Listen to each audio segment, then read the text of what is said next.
Taking into consideration the need for accuracy in your English speaking, you tend to find out the meaning of every single word you come across in your day-to-day lives, which also includes the words that are actually different in meanings, but you unintentionally happen to use them interchangeably because of their similarity. In order to help you identify the differences and to tell you the actual meanings of the words in each pair, I am here with today's topic, that is differences between words.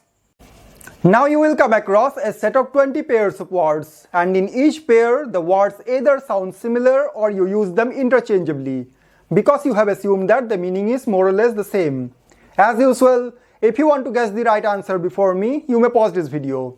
Let's begin with the first one, that is social evil and superstition.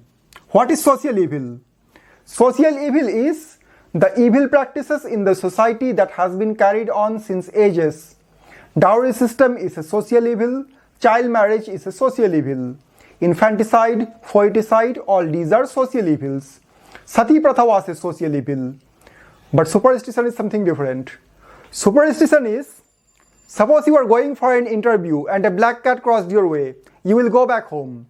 You happen to see one magpie early in the morning, you will start searching for another. Superstition is basically a belief. A belief as in, if I do this, something bad is going to happen. If I don't do this, I'm going to fail in my exam. Social evil involves activities that harm an individual or a group. Superstition doesn't necessarily harm anyone, but it's basically a belief in the mind. Belong to and belong in. Belong to denotes possession, ownership. This car belongs to John, this house belongs to Jack. Belong in, on the other hand, denotes belongingness to a particular group or area. Jack belongs in the group of teenagers because he is 16 years old. Okay, let's combine both. John bought an elephant and brought it home. That means the elephant belongs to John because he has purchased it and is the owner of that elephant. The elephant belongs to John, but the elephant belongs in the jungle because wild animals belong in the jungle. Is it clear to you now, the difference between belong to and belong in? Ride and drive. We ride a bike, we ride a horse, but we drive a car. So, why the difference? All of them are means of transport. When you are driving a car, you are just seated comfortably and your hands and legs are on the controls and there is least involvement of your body. But that's not the same while riding a bike. When you are riding a bike, your whole body is actively involved and requires adjustment as per the movement of the bike. Also, you must be in constant lookout for the possible dangers and obstacles because if anything goes wrong, that will be very harmful to you. The same applies to horse. The adjustment of your body will depend entirely on the behavior of the horse. Is it clear now? The difference between ride and drive?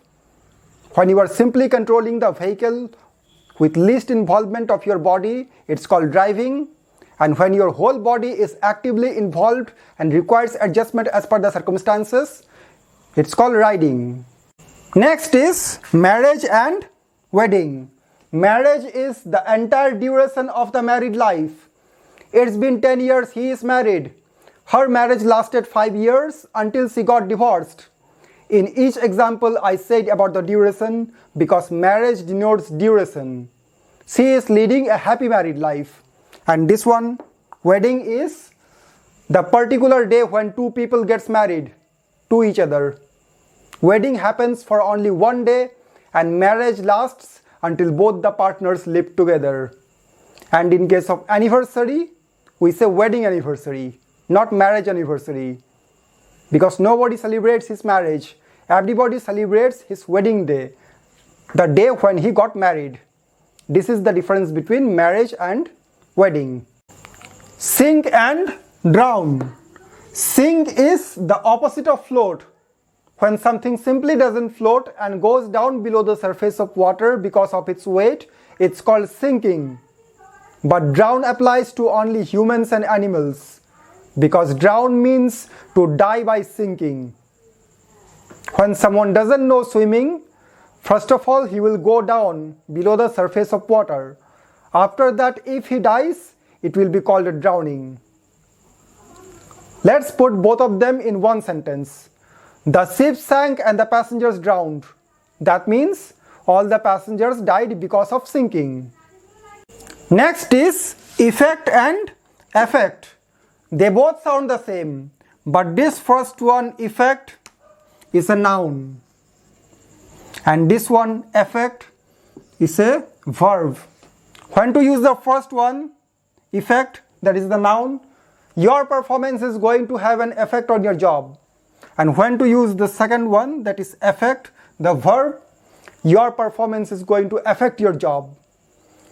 In case you ever feel confused regarding when to use effect and when to use affect, there is one common word which can substitute either of them, and that is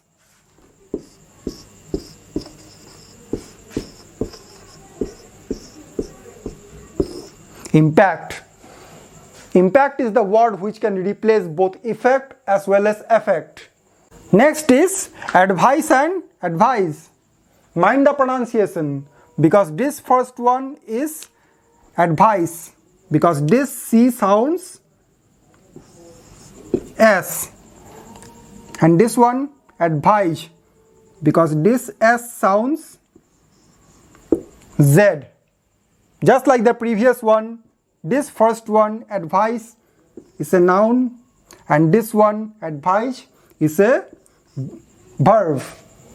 When to use the first one, that is advice? Please give me some advice. I don't want your advice. And when to use the second one, that is advise? Please advise me. Who are you to advise me? But unlike the previous one, there is no such common word like impact which can substitute any of these. Accent and pronunciation. Accent is a distinctive way of pronouncing a language, and pronunciation is how you utter a particular word. This thing, accent, varies from country to country and region to region, and pronunciation varies from individual to individual. His English accent sounds Asian. He pronounces wrong every single word he speaks. If your pronunciation is wrong, you need to correct it. But there is no need to correct accent because there is nothing called wrong accent. Follow and stalk. Follow means to go after someone. You can follow an individual, you can follow orders, instructions, suggestions. If you want to know which direction the car went, follow the tire marks. If you want to survive in this organization, you will have to follow my orders. Stalk means to follow someone and to observe his activities, obviously without his consent. Somebody tried to hack my Facebook account for the purpose of stalking me. The main objective of the stalker is to observe the activities of the other person. Okay? Next is trust and faith. Trust is reliability. When you know that someone is not going to betray you, that means you trust him. When you know that someone is not going to cheat you financially, that means you trust him with your money. But this one, faith is something religious. Faith is having extreme level of trust in a religious doctrine. When someone is hospitalized, you trust the doctors and you have faith in God. Instruct and suggest. Instruct means you are laying out a plan of action which everyone has to follow. And suggest means you are giving someone choice. If you do this, it will be good for you.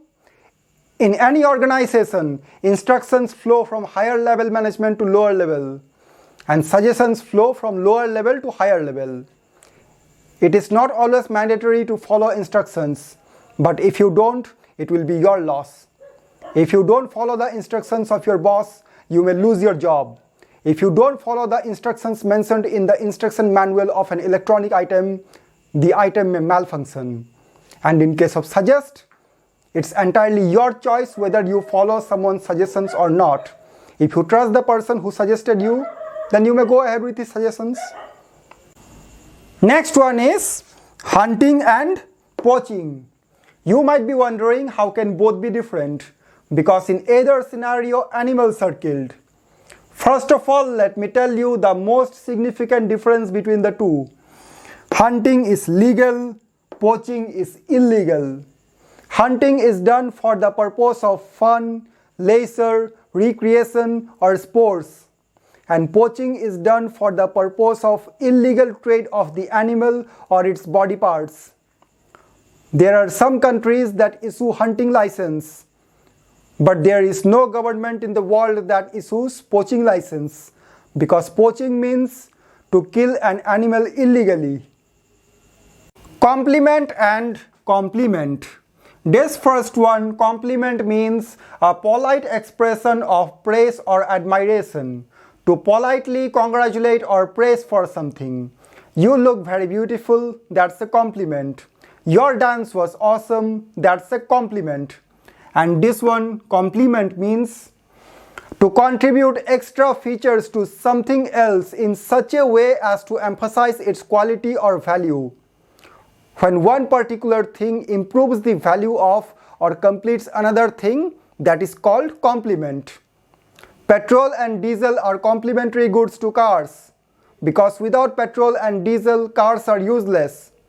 Only the fuel cars, not the electric ones. Your blue tie complements your looks. That means without his blue tie, his appearance was looking incomplete. Next is uninterested and disinterested. Uninterested is the opposite of interested.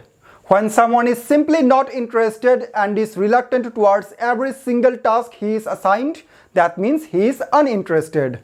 And this one, disinterested, means not being biased or not doing any partiality. Teachers must always be disinterested towards their students. That means they must treat every student equally. Suppose there is a judge in a court. He must be disinterested in every hearing, because he must announce every verdict without being biased towards any of the parties. Is it clear to you now the difference between uninterested and disinterested? Uninterested means not interested, and disinterested means not being biased. Next is further and further. This first one, further, denotes physical distance, distance which you can measure. The car broke down and could not go any further. I am very tired and can't walk any further. On the other hand, further denotes figurative or intangible distance. This discussion is not going any further. His relationship did not go any further. That means you cannot measure that distance. And there is one very easy way to remember which of these two denotes physical distance. This word further consists of the word far. Far means physical distance, hence further is the same. Next is hard and hardly. These two words sound the same, but surprisingly they are antonyms of each other. Because hard means something which is very difficult to crack or get through. When the intensity of the action is very severe, we say hard. That was a very hard hit on his head. And this one, hardly, means when the intensity of the action is reduced. He could hardly feel the hit. Okay, let's combine both and put both of them together in one sentence. He tried hard to secure more marks, but there was hardly any improvement. Epidemic and pandemic. When an infectious disease is confined within a particular area, especially one single country, it is called epidemic. And when that same disease gets spread over many countries and continents and sees no boundary, it becomes a pandemic. Every pandemic is an epidemic in its initial stage. Coronavirus was an epidemic when it first originated and was confined only within China. And later it became a pandemic when it got spread all over the world. Next is immigrate and amigrate. Immigrate means when you come to a country for the purpose of getting settled there. And emigrate means when you leave your home country for the purpose of getting settled in some other country. I don't think there is much to explain about these two. because immigrate means arrival in a country and emigrate means departure from a country, and in either scenario in order to get settled in the destination country. Next is weather and climate. Weather refers to short-term changes in the atmosphere, and climate describes what the weather is like over a long period of time in a specific area. Weather keeps changing from day to day and time to time, but climate remains constant over a long period of time. The climate of Switzerland is very cold, but the weather in Switzerland today is partly cloudy. Unlike weather, when we say climate, we don't say today or tomorrow, because climate remains constant and weather keeps changing. If the weather is sunny today, it may not be the same tomorrow. There may be a thunderstorm the next day. If Google says that it is going to rain tomorrow, it is forecasting the weather, not the climate. But if you are planning to visit somewhere abroad for tourism, you will ask Google about the climate of that place. Next one, precise and accurate. Accuracy means degree of closeness, how close you are to the actual target or the true value. And precision means how consistent are the results obtained irrespective of whether they are accurate or not. Let me get you straight to the example. There's something for you. These three are dartboards. There are three people, A, B and C. They are given 3 darts each and are asked to hit the target, that is the center. What A did? All 3 darts of A hit the center. That means A is accurate because all 3 darts hit the center. Not only that, A is also precise because his darts not only hit the center, also they are close to each other. That's why A is accurate, also he is precise. Okay? In case of B, though he could not hit the center, but at least he could maintain a consistency in his results because all 3 darts are close to each other. They hit the same spot. That's why B could not be accurate, but he is precise. Okay? And in case of C, due to lack of practice, his darts neither hit the center nor are they close to each other. As you can see that all 3 darts of C are far away from each other. That's why C is neither accurate nor he is precise. Okay? I hope it is clear to you now the difference between precise and accurate. If this video helped you learn something new, like and subscribe to this channel so that I get motivated to come up with more and more similar videos. And activate the notification icon so that you are always the first to view the upcoming videos. Also, you can suggest me topics of your choice in the comment section. So take care and see you again in my next video.